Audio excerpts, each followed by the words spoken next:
ಕೋಟೆನಾಡು ಚಿತ್ರದುರ್ಗದಲ್ಲಿಂದು ಯಶ್ರ ಬಹುನಿರೀಕ್ಷಿತ cinema Toxic ಅದ್ದೂರಿಯಾಗಿ ತೆರೆಗೆ ಅಪ್ಪಳಿಸಿದೆ.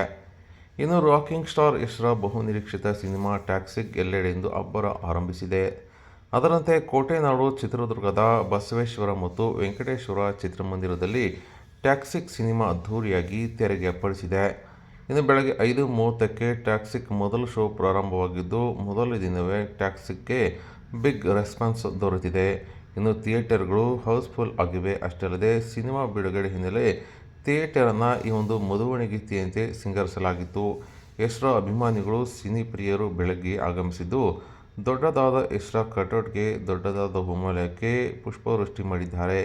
ಇನ್ನು ಟ್ಯಾಕ್ಸಿಕ್ ಸಿನಿಮಾದ ಪರ ಘೋಷಣೆಗಳನ್ನು ಕೂಗಿದ್ದು, ಕುಂಬಳಕಾಯಿ ಒಡೆದು ಕರ್ಪೂರ ಬೆಳಗ್ಗೆ ಈ ಒಂದು ಸಿನಿಮಾಗೆ ಶುಭ ಹಾರೈಸಿದ್ದು, ಶತದಿನೋತ್ಸವ ಆಚರಿಸಲಿ ಎಂದು ಶುಭ ಕೋರಿದ್ದಾರೆ. ಇನ್ನು ಥಿಯೇಟರ್ನಲ್ಲಿ ಸಿನಿಮಾ ಆರಂಭವಾಗುತ್ತಿದ್ದಂತೆ ಯಶ್ ಪರದೆಯಲ್ಲಿ ಕಾಣಿಸಿಕೊಳ್ಳುತ್ತಿದ್ದಂತೆ ಹೂಮಳೆ ಸುರಿಸಿ ಸ್ಟೆಪ್ ಹಾಕಿದ ಅಭಿಮಾನಿಗಳು ಟ್ಯಾಕ್ಸಿಕ್ ಸಿನಿಮಾವನ್ನು ಅದ್ದೂರಿಯಾಗಿ ಬರಮಾಡಿಕೊಂಡಿದ್ದಾರೆ.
Yeah!